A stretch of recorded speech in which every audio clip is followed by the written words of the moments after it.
K-팝이나 만드는 나라가 진짜 전쟁터에서 쓸 무기를 만들 수 있다고요? 여기 미국 출신 퓰리처상 수상 전쟁 사진작가 사라 밀러가 있습니다. 그녀는 13년 동안 세계 분쟁 지역을 누비며 한국 무기를 철저히 무시해왔습니다. 그런데 어느 날 태국 캄보디아 국경 최전방 기지에서 한국산 폭탄을 발견했습니다. 사라는 냉소를 지었습니다. 또 다른 무기 장사꾼이라고 생각했죠. 하지만 모든 전자장비가 멈춘 그 순간 LIGNX1 최진혁 본부장이 낡은 노트와 육성만으로 기적을 만들어냈습니다. 미국인 인질 4명을 포함해 8명의 생명이 구출됐고 사라는 카메라 앞에서 결국 눈물을 흘리고 말았습니다. 도대체 어떤 진실이 그녀를 바꿔놓은 걸까요? 시작 전에 구독, 좋아요 남겨주시면 큰 힘이 됩니다. 안녕하세요. 저는 사라 밀러입니다. 미국 출신 전쟁 사진작가로 13년째 세계 분쟁 지역을 누비고 있어요. 2022년에는 시리아 난민 위기를 다룬 사진 연작으로 퓰리처상을 받기도 했죠. 하지만 상을 받았다고 해서 전쟁이 달라 보이는 건 아니었습니다. 여전히 총성은 울려 퍼지고 사람들은 울부짖었으며 무기 상인들은 돈을 벌어들이고 있었어요. 2025년 12월 저는 태국 동부 국경지대에 있었습니다. 캄보디아와의 긴장이 고조되고 있다는 소식에 뉴욕타임즈에서 급파한 거였죠. 공항에서 국경까지 가는 내내 군용 트럭들이 끊임없이 지나갔어요. 병사들의 긴장한 얼굴, 주민들의 불안한 눈빛. 익숙한 광경이었습니다. 제가 지난 13년 동안 수없이 목격해온 전쟁 전야의 풍경이었죠. 태국 공군 기지에 도착했을 때 가장 먼저 눈에 들어온 건 활주로 옆에 정렬된 전투기들이었어요. F-16 여러 대가 출격 준비를 마친 상태였죠. 방탄조끼를 착용하고 카메라를 들었을 때 제 시선을 사로잡은 건 따로 있었습니다. 전투기 하부에 장착된 회색 동체의 폭탄들이었어요. 석양빛을 받아 차갑게 빛나고 있었죠. 가까이 다가가 보니 동체에 적힌 글자가 보였습니다. LIGNX1 리퍼블럭 어브 코리어라고 적혀 있었어요. 한국산이었습니다. 저는 쓴웃음을 지었어요. 또 시작이구나 싶었죠. 미국이 그랬고 러시아가 그랬고 프랑스가 그랬듯이 이제는 한국도 이 죽음의 장사에 뛰어든 겁니다. KPOPU로 세계를 사로잡더니 이제는 무기까지 파는구나 싶었어요. 삼성 스마트폰은 좋아하지만 전쟁터에서 한국산 무기라니. 뭔가 어울리지 않는 조합 같았죠. 제 머릿속엔 이미 기사 제목이 떠오르고 있었습니다. 한국산 무기 수출, 동남아 분쟁을 부추기나 같은 제목이었어요. 경납고 쪽으로 걸어가는데 누군가 폭탄 연결부를 점검하고 있는 모습이 보였어요. 50대 중반쯤 되어 보이는 동양인 남성이었습니다. 기름때 묻은 작업복에 땀에 젖은 이마. 렌치를 들고 한치의 오차도 허용하지 않겠다는 표정으로 작업에 몰두하고 있었죠. 저는 그에게 다가가 한국 사람인지 물었습니다. 그 남자는 고개를 들었어요. 지친 듯 하면서도 단단한 눈빛이었습니다. 그는 자신이 LIGNX1에서 나온 최진혁이라고 소개했어요. 목소리는 낮고 차분했죠. 저는 가방에서 녹음기를 꺼내며 냉소적으로 물었습니다. 좋은 장사를 하고 있는 것 같다고 폭탄을 몇 발이나 팔았냐고요. 최진혁은 저를 똑바로 쳐다보지 않은 채 그저 손에 든 렌치로 폭탄의 연결부를 조이면서 짧게 답했어요. 자신은 폭탄 개수를 세는 게 아니라 살릴 수 있는 생명을 세고 있다고 했습니다. 준비된 대답 같았어요. 저는 코웃음을 쳤죠. 13년 동안 이런 위선적인 말들을 얼마나 많이 들었는지 몰라요. 무기 상인들은 항상 평화를 말하고 방산 업체들은 언제나 인도주의를 외치니까요. 저는 다시 물었습니다. 그래도 결국 저건 사람을 죽이는 폭탄 아니냐고요. 최진혁은 이번엔 작업을 멈추고 천천히 몸을 일으켜 세웠어요. 무릎에 묻은 먼지를 털어내더니 작업대 위에 놓인 낡은 노트를 집어들었죠. 표지가 낡고 모서리가 해져 있었습니다. 그는 자신이 28년 동안 이 일을 해왔다고 말했어요. 목소리에는 묵직한 무게가 실려 있었습니다. 무기는 도구라고 했죠. 누가 어떻게 쓰느냐에 따라 칼이 되기도 하고 방패가 되기도 한다고요. 자신은 이 도구가 방패가 되도록 만드는 사람이라고 했습니다. 저는 당황스러웠어요. 이런 대답은 예상하지 못했거든요. 최진혁은 낡은 노트를 펼쳐 보였습니다. 페이지마다 빽빽하게 적힌 한글과 숫자들, 손으로 그린 정교한 도면들이 보였어요. 저는 본능적으로 카메라를 들었죠. 한글을 읽을 수는 없었지만 그 정성만큼은 느껴졌습니다. 몇 페이지마다 날짜와 시간, 기온과 습도가 적혀 있었어요. 그리고 그 옆에는 케이스 스터디 1247, 케이스 스터디 2891처럼 케이스 번호가 매겨져 있었습니다. 이게 전부 시뮬레이션 기록이냐고 제가 묻자 최진혁은 고개를 끄덕였어요. 수천 번 반복했다고 했습니다. 모든 경우의 수를 상정하고 모든 변수를 계산했다고 했죠. 그의 손가락이 페이지를 넘겼는데 어떤 페이지에는 붉은 펜으로 크게 X 표시가 되어 있었어요. 실패한 케이스라는 뜻이겠죠. 최진혁은 이 하나하나가 살릴 수 있는 생명이라고 말했습니다. 그리고 피할 수 있는 희생이라고요. 저는 당혹스러웠어요. 13년 동안 전쟁터를 다니면서 이런 사람은 처음 봤거든요. 무기를 팔면서도 생명을 말하는 사람, 폭탄을 만들면서도 구원을 이야기하는 사람. 뭔가 제가 알던 구도와는 다른 이야기가 펼쳐지고 있다는 느낌이었죠. 바로 그때였습니다. 경납고 밖에서 급한 발소리가 들려왔어요. 태국군 병사 한 명이 헐떡이며 달려왔죠. 얼굴이 창백했습니다. 최진혁에게 상황실로 급히 와야 한다고 전했어요. 우리는 서둘러 상황실로 뛰어갔습니다. 문을 열자마자 TV 화면이 눈에 들어왔어요. 그리고 그 순간 모든 게 달라졌습니다. 상황실 안은 숨이 멎은 듯 조용했어요. TV 화면에는 캄보디아 범죄 단지 완치의 모습이 비치고 있었습니다. 낡은 건물들, 높은 철조망, 그리고 그 한가운데 노인 영정 사진. 23살 한국 대학생 김모군의 얼굴이었어요. 앵커의 목소리가 상황실을 채웠죠. 캄보디아 사기 단지에서 감금된 한국인 청년이 탈출을 시도하다.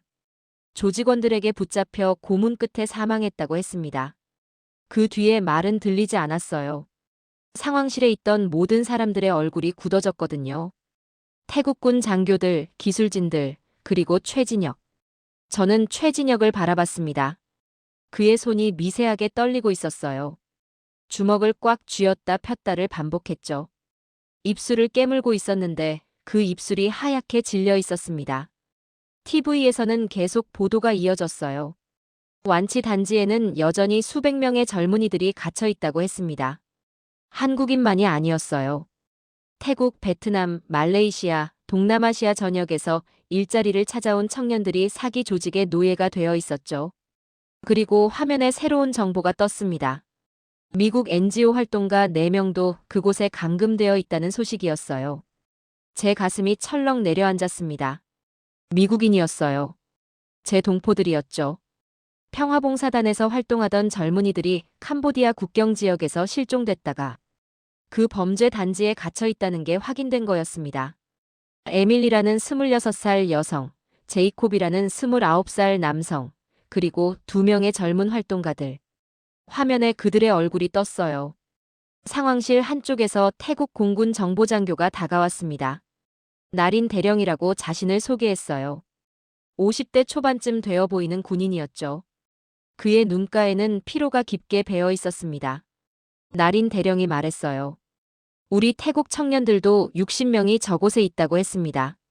목소리는 떨렸지만 그 안에는 단단한 분노가 담겨 있었죠. 상황실 안의 공기가 무거웠습니다. 분노와 슬픔 그리고 무력감이 뒤섞인 침묵이었어요. 저 역시 기자로서 이런 참혹한 사건들을 수없이 봤지만 이번엔 달랐습니다. 왜인지 가슴이 답답했어요. 제 동료 미국인들이 저곳에 갇혀 있었고 한국 청년은 이미 목숨을 잃었으며 태국 젊은이들도 고통받고 있었죠. 최진혁이 천천히 고개를 들었습니다. 그의 눈은 붉었지만 그 안에 타오르는 뭔가가 있었어요. 나린 대령은 최진혁을 바라보다가 말했습니다. 지금 당장 작전 회의를 소집하겠다고 했죠. 그의 목소리는 낮았지만 단호했어요. 10분 후 상황실은 태국군 고위 장교들로 가득 찼습니다. 지도가 펼쳐졌고 위성 사진들이 테이블 위에 놓였어요. 최진혁은 낡은 노트를 꺼내 들고 급장에 뭔가를 적기 시작했습니다. 저는 그의 어깨 너머로 글씨를 봤어요. 임무 희생된 청년들의 원수를 갚고 인지를 구출하라. 한글로 또박또박 적힌 문장이었습니다. 그 아래 밑줄이 2번 그어져 있었죠. 태국 공군 사령관이 입을 열었어요. 캄보디아 정권은 국제사회의 압박을 국경 도발로 돌리려 하고 있다고 했습니다. 조만간 대규모 충돌이 예상된다고요. 최진혁이 고개를 끄덕였어요. 준비하겠다고 했습니다. 모든 시스템을 점검하고 조종사들 훈련도 다시 확인하겠다고 했죠. 바로 그때였습니다. 상황실 문이 거칠게 열렸어요. 50대 후반쯤 되어 보이는 태국 관료가 들어왔습니다. 양복을 말끔하게 차려입었지만 그의 표정에는 오만함이 가득했죠. 나린 대령이 작게 중얼거렸습니다. 위라왑 국방부 차관이라고 했어요. 친중파라고 덧붙였죠. 위라왑은 상황실을 둘러보더니 최진혁을 향해 턱을 치켜들었습니다. 한국 무기는 검증되지 않았다고 말했어요. 이런 중대한 작전에 투입할 수 없다고 했죠. 그의 목소리는 차갑고 단호했습니다. 위라왑의 뒤로 또 한 명이 들어왔어요. 동양인이었지만 태국 군복을 입지 않았습니다. 민간인 복장이었죠. 나린 대령이 제 귀에 대고 속삭였어요. 중국 국방부에서 파견 나온 군사고문이라고 했습니다. 장우이라는 사람이라고요. 장우이는 미소를 지었지만 그 미소는 차갑기만 했어요. 한국 기술은 아직 미숙하다고 말했습니다. 오폭이라도 발생하면 국제적 망신이라고 했죠. 중국이 더 검증된 시스템을 제공할 수 있다고 덧붙였어요. 최진혁이 조용히 일어섰습니다. 검증은 이미 끝났다고 말했어요. 데이터가 필요하면 보여드리겠다고 했죠. 위라왑이 비웃으며 말을 끊었습니다. 종이 위에 숫자가 뭐가 중요하냐고 했어요. 실전은 다르다고 했죠. 그는 태국군 사령관을 향해 몸을 돌렸습니다. 사령관님, 이 미검증 무기로 작전을 강행한다면 책임은 누가 지느냐고 물었어요. 민간인 피해라도 나면 태국 정부가 국제사회에서 어떤 비난을 받을지 생각해보라고 했죠. 상황실이 술렁였어요. 몇몇 장교들이 불안한 표정으로 서로를 쳐다봤습니다. 위라왑의 말이 먹혀들고 있었어요. 바로 그때 제 위성 전화가 울렸습니다. 본사에서 걸려온 전화였어요. 저는 상황실 밖으로 나가 전화를 받았죠. 데스크 에디터 마이클 톰슨의 목소리였습니다. 사라, 한국 무기에 대한 우호적인 기사는 쓰지 말라고 했어요. 편집 방침이 바뀌었다고 했습니다. 무슨 소리냐고 제가 물었죠. 지금 현장을 취재하고 있는데 왜 그러냐고요. 마이클은 명령이라고 했습니다. 한국이 동남아 무기 시장에서 미국의 몫을 빼앗고 있다고 했어요. 데스크 입장은 명확하다고 했죠. 한국 무기의 문제점을 부각시키라고 했습니다. 전화가 끊어졌어요. 저는 멍하니 서 있었습니다. 13년 동안 기자 생활을 하면서 이런 노골적인 압박은 처음이었어요. 저는 다시 상황실로 돌아갔습니다. 위라왑은 여전히 최진혁을 압박하고 있었어요. 당장 이 한국인들을 기지 밖으로 내보내라고 했습니다. 작전에 방해만 된다고 했죠. 최진혁은 아무 말도 하지 않았어요. 그저 묵묵히 자신의 노트를 들고 경납고 쪽으로 걸어갔습니다. 저는 그를 따라갔어요. 경납고에는 태국 조종사 몇 명이 대기하고 있었습니다. 그중 한 명이 최진혁을 보고 다가왔어요. 20대 후반쯤 되어 보이는 여성이었죠. 계급장을 보니 대위였습니다. 차이 대위라고 자신을 소개했어요. 태국 공군 최초의 여성 전투기 조종사라고 했습니다. 하지만 그녀의 목소리는 떨리고 있었어요. 정말 자신들이 날아도 괜찮을지 물었습니다. 자신도 무섭다고 했죠. 최진혁은 차이 대위의 어깨에 손을 올렸어요. 그의 목소리는 부드러웠지만 단단했습니다. 정치는 숫자를 속이고 권력은 진실을 왜곡한다고 말했어요. 하지만 이 과정은 절대 사람을 속이지 않는다고 했죠. 최진혁은 차이의 눈을 똑바로 바라봤습니다. 국민들을 믿고 날아오르라고 했어요. 자신이 대위님을 지켜드리겠다고 했습니다. 차이는 천천히 고개를 끄덕였어요. 저는 그 광경을 지켜보며 결심했습니다. 회사 명령 따위는 집어치우자고요. 저는 이 사람들의 진심을 기록하겠다고 마음먹었죠. 그때 갑자기 밖에서 폭발음이 들려왔습니다. 경납고 전체가 흔들렸어요. 저는 본능적으로 몸을 숙였죠. 비상 사이렌이 귀청을 찢었습니다. 날인 대령이 헐떡이며 달려왔어요. 캄보디아군이 국경 마을을 폭격했다고 했습니다. 민간인 사상자가 발생했다고 했죠. 그의 얼굴이 창백했습니다. 공군 총장님이 즉각 출격 명령을 내렸다고 전했어요. 출격 명령이 떨어지자 기지 전체가 전시 체제로 돌입했습니다. 저는 가방에서 본사가 보낸 보도 지침서를 꺼냈어요. 표지에 적힌 문구가 눈에 들어왔죠. 한국 무기 관련 긍정 보도 자제 요망. 13년 기자 생활 동안 지켜온 원칙들이 머릿속을 스쳤습니다. 하지만 이번엔 달랐어요. 저는 그 지침서를 가방 깊숙이 밀어 넣었습니다. 아니, 제대로 보도하겠다고 다짐했죠.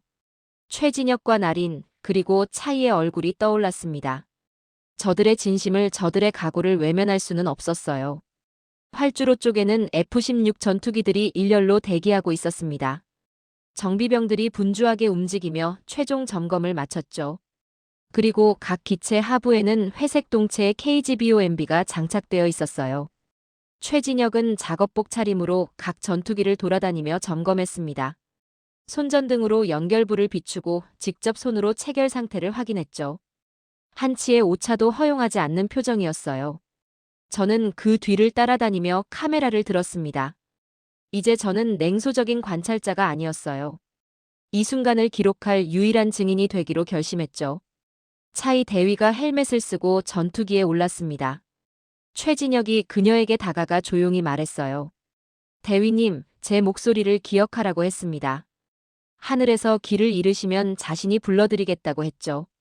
차이는 고개를 끄덕이고 캐노피를 닫았어요. 상황실로 다시 돌아왔을 때 대형 스크린에 작전 지도가 떠 있었습니다. 위라왓은 구석에서 불만스러운 표정으로 팔짱을 끼고 있었어요. 하지만 더 이상 방해할 수는 없었죠. 총장의 명령이 떨어진 이상 말입니다. 최진혁은 상황실 중앙 콘솔 앞에 섰어요. 그의 낡은 노트가 콘솔 옆에 놓여 있었습니다. 관제탑에서 무전이 들려왔어요. 편대 출격 승인 반복한다. 편대 출격 승인이라는 음성이었죠. 활주로에서 엔진 소리가 포효하기 시작했어요. 한 대, 두 대, 세 대 F-16들이 차례로 하늘로 솟구쳤습니다. 배기구에서 뿜어져 나오는 불꽃이 석양과 겹쳐져 장엄했죠. 저는 창밖을 내다봤어요. 전투기들이 편대를 이루며 캄보디아 쪽으로 날아가고 있었습니다. 상황실 스크린에 실시간 영상이 뜨기 시작했어요. 전투기 조종석에서 송출되는 화면이었습니다. 최진혁이 헤드셋을 쓰고 마이크에 대고 말했어요. 차이 대위 들리냐고 물었습니다.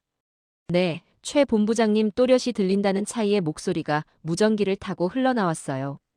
그 순간 진짜 전쟁이 시작되었습니다. 전투기들이 목표 지점으로 향하는 동안 상황실은 긴장감으로 가득 찼습니다. 100km 상공에서 투하된 KGBOMB의 비행 궤적이 스크린에 나타났어요. 순조롭게 목표를 향해 날아가고 있었죠. 하지만 바로 그때였습니다. 갑자기 스크린에 붉은 경고음이 울렸어요. 전자전 공격 감지라는 문구가 깜빡이기 시작했습니다. 최진혁의 얼굴이 굳어졌어요. GPS 신호가 교란되고 있다고 말했습니다.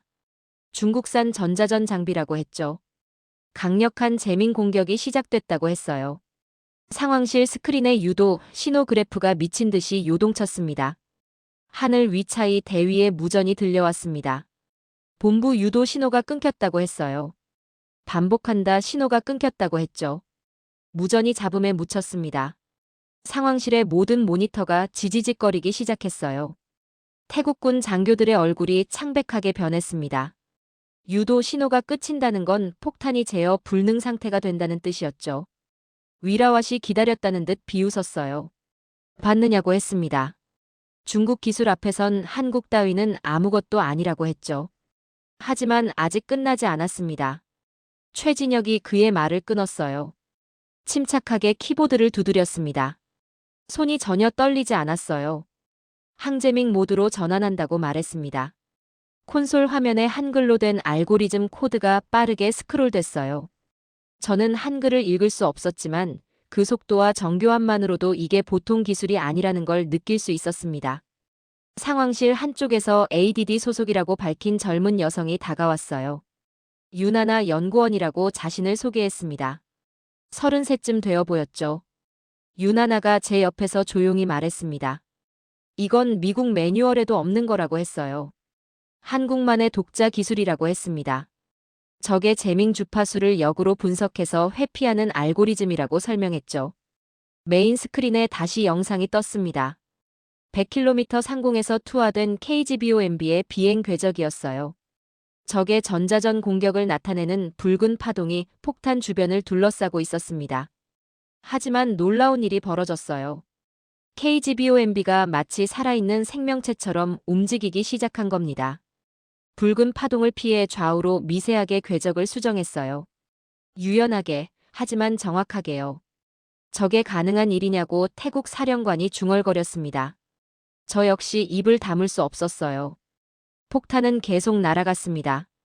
적군 방공망을 지나칠 때도 민간 가옥 지역을 통과할 때도 단 한 치의 오차 없이 목표물만을 향했죠. 최진혁이 설정한 경로를 따라 마치 보이지 않는 레일 위를 달리는 것처럼요. 목표물 접근 50초 전이라고 최진혁이 말했습니다. 그의 목소리는 차분했지만 저는 그의 등에 흐르는 땀방울을 봤어요. 스크린의 목표 지점이 확대되어 나타났습니다. 사기 단지의 통신 타워와 로켓 지휘소였어요. 그 주변으로 민간 건물들이 빼곡하게 들어서 있었습니다. 30초라고 최진혁이 카운트다운을 시작했어요. KGBOMB는 여전히 정확한 궤적을 유지했습니다. 적의 방공포가 발사됐지만 폭탄은 이미 그 사정거리를 벗어나 있었죠. 20초. 나린 대령이 두 손을 모으고 기도하듯 눈을 감았어요. 유나나도 입술을 깨물고 있었습니다. 10초. 저는 카메라를 스크린에 고정시켰어요. 이 순간을 놓칠 수 없었거든요. 5, 4, 3, 2, 1. 최진혁의 카운트다운이 끝났습니다. 하지만 바로 그 순간이었어요. 스크린에 이상한 화면이 포착됐습니다. 정찰 드론이 보내온 영상이었죠. 최진혁의 얼굴이 굳어졌어요. 뭔가 잘못됐다는 표정이었습니다. 유나나가 급히 키보드를 두드리며 화면을 분석하기 시작했어요. 타격 지점 주변의 건물 배치가 이상합니다. 하고 유나나가 말했어요. 불과 2시간 전 위성 사진과 완전히 달라졌다고 했습니다. 화면을 확대하자 더 명확하게 보였어요. 마을 사찰의 지붕 위에 회색과 갈색 위장막이 덮여 있었습니다. 일반 가옥들도 마찬가지였죠. 그리고 그 색상은 정확히 스캠 단지의 건물 색상과 똑같았어요. 시각적 기만입니다라고 유나나가 떨리는 목소리로 말했어요. 진짜 범죄 소굴은 평범한 가옥처럼 위장하고 무고한 민간 건물들을 범죄 시설처럼 꾸며 놓은 거라고 했습니다. 나린 대령이 다른 각도에서 촬영된 영상을 띄웠어요. 위에서 내려다본 모습은 정말 구별이 불가능했습니다. 어디가 진짜 범죄 조직의 본거지고 어디가 무고한 주민들의 사찰인지 알 수 없었죠. 이런 비겁한 짓을이라고 나린의 주먹이 떨렸습니다. 태국 공군 부사령관이 심각한 표정으로 말했어요. 사령관님, 이 상황에서 타격을 강행하면 민간인 피해를 피할 수 없다고 했습니다. 국제적 비난은 불가피하다고 했죠. 작전 중단을 건의한다고 했습니다. 상황실이 술렁였어요. 장교들이 수군거리기 시작했습니다. 공포와 불안이 공기를 채웠어요. 위라왑이 구석에서 비웃는 표정으로 나섰습니다. 받느냐고 했어요. 한국 무기는 이런 속임수 앞에 무용지물이라고 했습니다. 애초에 검증되지 않은 기술이라고 했죠. 그는 최진혁을 노려봤습니다. 이제 인정하라고 했어요. 당신들은 실패했다고 했습니다. 저는 최진혁을 바라봤어요. 그의 얼굴엔 땀방울이 맺혀 있었습니다. 하지만 눈빛은 여전히 흔들리지 않았죠. 최진혁은 천천히 자신의 낡은 노트를 꺼냈습니다. 그리고 콘솔 옆에 펼쳐놓더니 화면을 정지시켰어요. 기계는 속일 수 있다고 그가 말했습니다. 목소리는 차분했어요. 하지만 사람의 흔적은 지울 수 없다고 했죠. 최진혁은 영상을 프레임 단위로 천천히 재생하기 시작했습니다. 노트의 페이지를 넘기며 뭔가를 대조하고 있었어요. 저 건물을 확대해달라고 그가 화면의 한 지점을 가리켰습니다. 사찰로 보이는 건물이었죠. 화면이 확대됐어요. 처마 밑을 보라고 최진혁의 손가락이 화면을 짚었습니다. 빨래줄이 있는데 빨래가 없다고 했어요. 그게 뭐가 중요하냐고 위라와시 비웃으려는 순간 최진혁이 다른 건물을 가리켰습니다. 저 가옥은 출입문이 안쪽으로 열려 있다고 했어요. 하지만 신발이 밖에 놓여 있지 않다고 했죠. 그는 계속 화면을 분석했습니다. 저기 저 건물 굴뚝에서 연기가 나지 않는다고 했어요. 하지만 저녁 식사 시간인데 말이라고 덧붙였죠. 상황실이 조용해졌습니다. 모두가 최진혁의 말에 집중했어요. 28년 동안 전 세계 전장을 연구했다고 최진혁이 말했습니다. 노트의 한 페이지를 펼쳐 보였어요. 손으로 그린 마을 구조도와 생활 패턴 분석이 빼곡했죠. 기계는 색깔과 모양을 본다고 했습니다. 하지만 사람은 삶을 본다고 했어요. 사람이 사는 곳엔 반드시 생활의 흔적이 남는다고 했죠. 그는 키보드를 두드리기 시작했습니다. 새로운 좌표를 입력하고 있었어요. 진짜 범죄 소굴은 여기라고 말했습니다. 화면에 붉은 원이 그려졌어요. 가장 평범해 보이는 가옥이었죠. 확신하느냐고 태국 사령관이 물었습니다. 최진혁은 고개를 들어 그를 똑바로 바라봤어요. 자신의 경력이 답한다고 말했습니다. 바로 그 순간이었어요. 최진혁이 새 좌표를 입력하는 순간 상황실 전체가 암전됐습니다. 모든 모니터가 동시에 꺼졌어요. 콘솔의 LED 불빛들이 일제히 사라졌죠. 비상등만이 희미하게 켜졌을 뿐 상황실은 순식간에 어둠에 잠겼습니다. 무슨 일이냐고 태국 사령관이 소리쳤어요. 기술병들이 급히 장비를 점검하기 시작했습니다. 하지만 소용없었어요. 모든 시스템이 완전히 먹통이었죠. 최진혁이 예비 전원을 켜려 했지만 그것마저 작동하지 않았습니다. 초강력 전자전 공격이라고 그가 말했어요. 어둠 속에서 들려오는 목소리였습니다. 모든 전자장비를 마비시키는 수준이라고 했죠. 위라와시 기다렸다는 듯 최진혁에게 달려들었습니다. 당신들의 조잡한 기술이 우리 작전을 망쳤다고 소리쳤어요. 목소리는 분노로 떨렸습니다. 당장 이 사기꾼들을 기지 밖으로 끌어내라고 했죠. 즉시 손 떼라고 했습니다. 위라왓은 최진혁의 가슴팍을 손가락으로 찔렀어요. 최진혁은 뒤로 비틀거렸지만 아무 말도 하지 않았습니다. 처음부터 경고했다고 위라왓이 말했어요. 한국 기술 따위 믿을 게 못 된다고 했죠. 침이 튀었습니다. 주변 장교들이 어쩔 줄 몰라 하며 서 있었어요. 저는 본능적으로 카메라를 들어올렸습니다. 하지만 카메라마저 전원이 나가 있었어요. 배터리까지 영향을 받은 거였죠. 어둠 속에서 저는 최진혁의 실루엣만을 볼 수 있었습니다. 그는 고개를 숙이고 있었어요. 28년 경력의 전문가가 사기꾼 취급을 당하며 서 있었죠. 미안하다고 최진혁의 목소리가 갈라져 나왔습니다. 자신이 부족했다고 말했어요. 나린이 최진혁 옆으로 다가갔습니다. 본부장님 아니라고 했어요. 본부장님 잘못이 아니라고 했죠. 저는 가슴이 답답했습니다. 이 사람은 누구보다 열심히 했어요. 누구보다 정직하게 일했죠. 하지만 지금 모든 비난을 혼자 떠안고 있었습니다. 위라왓이 경비병들을 불렀어요. 이 사람들을 당장 밖으로 내보내라고 했습니다. 잠깐만이라고 나린이 나섰습니다. 그녀의 목소리는 떨렸지만 분명했어요. 차관님, 저 사람을 보라고 나린이 어둠 속에서 최진혁을 가리켰습니다.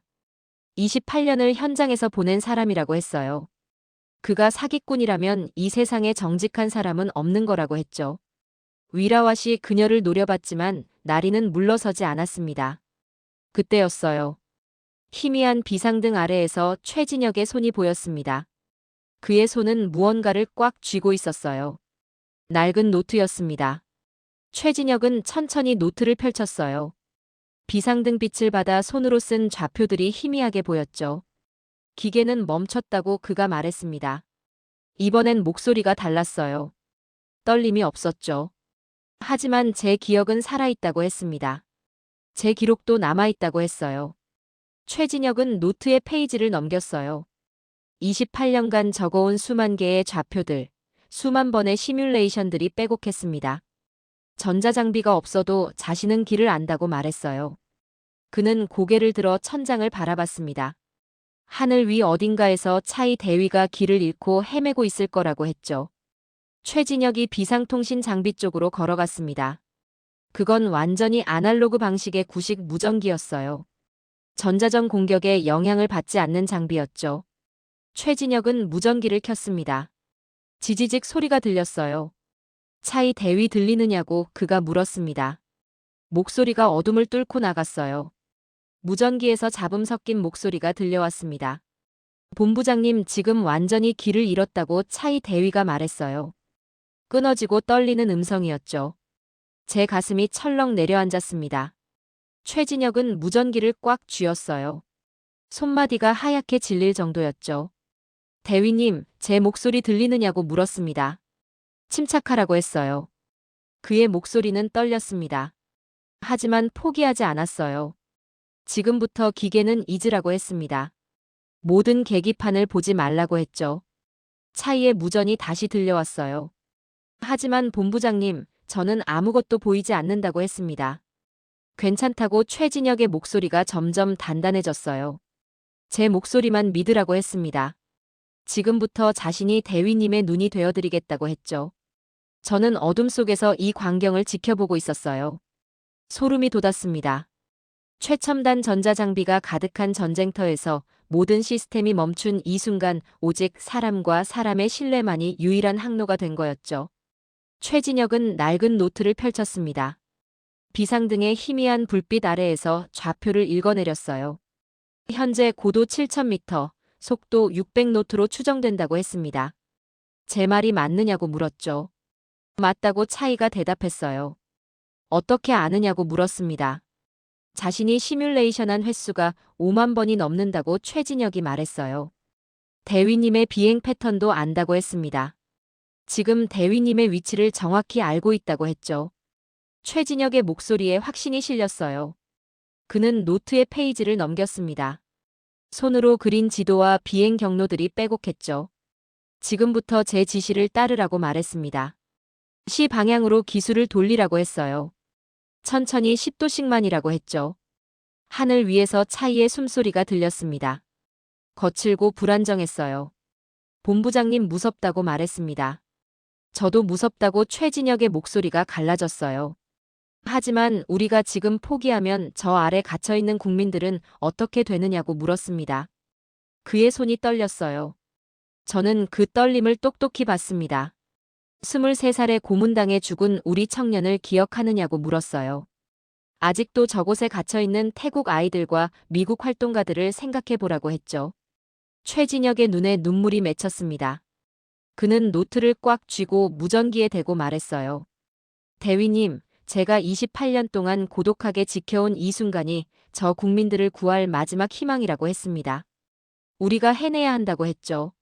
상황실은 숨죽인 침묵에 휩싸였어요. 위라와조차 아무 말도 하지 못했습니다. 저는 그 순간 깨달았어요. 최진혁의 28년은 단순히 기술을 쌓는 시간이 아니었습니다. 이 한순간 모든 것이 무너진 절망의 순간을 위해 준비해 온 시간이었던 거죠. 제 가방에 개인용 위성 배터리가 있었어요. 저는 급히 꺼내 최진혁의 무전기에 연결했습니다. 이걸 쓰라고 말했어요. 신호가 더 명확해질 거라고 했죠. 최진혁이 저를 바라봤어요. 그의 눈빛에 감사가 담겨 있었습니다. 배터리를 연결하자 무전 신호가 선명해졌어요. 대위님, 이제 들리느냐고 최진혁이 물었습니다. 네, 본부장님 또렷하다고 차이의 목소리도 조금 안정됐어요. 최진혁은 깊게 숨을 들이마셨습니다. 좋다고 말했어요. 이제 고도를 천천히 낮추라고 했습니다. 100m씩 제 신호에 맞춰서라고 했죠. 하지만 구름이 있다고 차이가 말했어요. 저를 믿고 하강하라고 최진혁이 말했습니다. 목소리에 묘한 평온함이 깃들었어요. 짧은 침묵이 흘렀습니다. 그리고 차이의 대답이 들려왔죠. 본부장님만 믿고 하강하겠다고 했습니다. 무전기 너머로 엔진 소리가 바뀌는 게 들렸어요. 전투기가 구름 속으로 돌진하고 있었습니다. 최진혁의 육성 지시가 계속 이어졌어요. 좌측 20도 고도 5,4,500 지금이라고 말했습니다. 투하라고 했죠. 무전기 너머로 차이의 짧은 대답이 들렸어요. 투하 완료라고 했습니다. 상황실은 여전히 어둠에 잠겨 있었습니다. 아무것도 볼 수 없었어요. 모니터도 꺼져 있었고 레이더도 작동하지 않았죠. 하지만 최진혁은 노트를 보며 침착하게 카운트다운을 시작했습니다. 50초, 40초라고 세었어요. 저는 숨을 죽이고 있었습니다. 주변의 모든 사람들도 마찬가지였죠. 위라와 쫓아 입을 다문 채 서 있었어요. 30초, 20초. 최진혁의 목소리는 떨리지 않았습니다. 10초, 5, 4, 3, 2, 1. 그 순간이었어요. 멀리서 희미한 폭발음이 들려왔습니다. 그리고 거의 동시에 상황실에 전기가 들어오기 시작했어요. 하나 둘씩 모니터가 켜졌습니다. 콘솔의 LED 불빛들이 되살아났죠. 비상 발전기가 작동한 게 아니었어요. 전자전 공격이 멈춘 거였습니다. 위성 영상 들어온다고 기술병이 외쳤습니다. 메인 스크린의 타격 지점에 실시간 영상이 떴어요. 저는 화면을 똑똑히 봤습니다. 최진혁이 노트에 표시한 그 평범한 가옥 위장막으로 덮여있던 진짜 범죄 요새 그곳만이 정확하게 관통당해 있었어요. 통신 안테나가 무너져 내렸고 전력 설비가 완전히 파괴됐죠. 하지만 주변은 온전했습니다. 진짜 민간 사찰도 진짜 가옥들도 손상이 전혀 없었어요. 맙소사라고 태국 사령관이 중얼거렸습니다. 윤하나 연구원이 화면을 확대했어요. 정밀도 분석 데이터가 화면 한쪽에 떴죠. 오차 4m라고 그녀의 목소리가 떨렸습니다. 단 4m였어요. 환호성이 터져나왔습니다. 태국 장교들이 서로를 껴안았죠. 나리는 무릎을 꿇고 두 손을 모았어요. 저는 급히 제 위성 전화를 꺼냈습니다. 개인 채널로 긴급 송출을 시작했죠. 여러분, 대한민국이 기적을 만들었다고 말했어요. 제 목소리는 흥분으로 떨렸습니다. 비겁한 속임수에 굴하지 않는 정직한 기술이 승리했다고 했습니다. 기계는 속아도 28년 전문가의 눈은 속일 수 없었다고 했죠. 화면에 다른 영상이 떴어요. 구조 헬기가 국경지대에 착륙하고 있었습니다. 그리고 그 주변으로 비틀거리며 다가오는 사람들이 보였죠. 나린이 화면을 확대했습니다. 젊은 태국 남성이 보였어요. 얼굴에 상처가 가득했지만 살아 있었습니다. 그 옆으로 다른 청년들도 보였죠. 한국인으로 보이는 청년도 3명 있었어요. 그리고 미국인 활동가 4명도 모두 살아서 걸어 나오고 있었습니다. 8명이 탈출에 성공했다고 정보 장교가 보고했어요. 완전한 구조는 아니었습니다. 여전히 수백 명이 저곳에 갇혀 있었죠. 하지만 희망의 시작이었어요. 최진혁은 화면을 지켜보며 눈물을 닦았습니다. 나린도 울고 있었어요. 윤하나는 두 손을 모으고 기도하듯 눈을 감았죠. 저는 이 모든 장면을 기록했습니다. 환호가 아닌 눈물로, 승리가 아닌 안도로 가득한 이 현장을요. 멀리서 포성이 다시 들려왔습니다. 전쟁은 끝나지 않았어요. 여전히 캄보디아군과의 교전이 계속되고 있었죠. 최진혁은 천천히 일어섰습니다. 작업복을 다시 여미고 노트를 주머니에 넣었어요. 다음 출격 준비를 점검해야겠다고 담담하게 말하며 경납고로 향했습니다. 나린이 저에게 다가왔습니다. 기자님, 기사 잘 읽었다고 말했어요. 그녀는 눈물을 닦으며 미소 지었습니다. 전 세계가 알게 될 거라고 했어요. 한국이 우리에게 무엇을 전해줬는지 말이죠. 저는 고개를 끄덕였습니다. 그리고 최진혁의 뒷모습을 카메라에 담았죠. 묵묵히 다음 출격기를 점검하러 가는 그 모습을요. 저는 상황실 밖으로 나와 태국 최전방 기지의 석양을 바라보았습니다. 여전히 멀리서 포성이 들려왔어요. 화약 냄새가 바람을 타고 흘러왔죠. 전쟁은 끝나지 않았습니다. 하지만 뭔가 달라져 있었어요. 제 마음속에서요. 저는 참호 가장자리에 노트북을 펼쳐놓고 앉았습니다. 기사를 작성하기 시작했죠. 13년간 전쟁터를 다니며 저는 수많은 무기를 봤습니다. 그리고 그 무기들이 만들어낸 비극도 목격했죠. 하지만 오늘 저는 다른 것을 봤습니다. 무기가 아니라 신념을, 기술이 아니라 영혼을요. 문장이 흘러나왔습니다. 제 안에 쌓여있던 감정들이 글자로 변했죠. 저는 마지막 문장을 입력했습니다. 대한민국, 그들이 태국에게 전해준 것은 폭탄이 아니었다고 썼어요. 절대 꺾이지 않는 정의였다고 마무리했습니다. 저장 버튼을 눌렀어요. 저는 카메라를 들고 기지를 한 바퀴 돌았습니다. 활주로에 정렬된 전투기들, 그 아래에 장착된 KGBOMB들, 그리고 경납고에서 일하는 한국 기술진들을 담았어요. 최진혁이 경납고에서 나와 저를 향해 고개를 끄덕였습니다. 저도 고개를 끄덕였죠. 말이 필요 없었어요. 우리는 각자의 자리에서 각자의 임무를 다할 뿐이었으니까요. 석양이 지고 있었습니다. 하지만 어둠이 두렵지 않았어요. 내일도 태양은 다시 뜰 테니까요. 그리고 그 태양 아래에서 대한민국의 정의는 계속 빛날 테니까요. 이야기를 끝까지 들어주셔서 감사합니다. 여러분도 이 이야기가 감동적이셨다면 구독과 좋아요 버튼을 눌러주세요. 그리고 댓글로 대한민국 파이팅이라고 응원해주시면 더 좋은 이야기로 찾아뵙겠습니다. 감사합니다.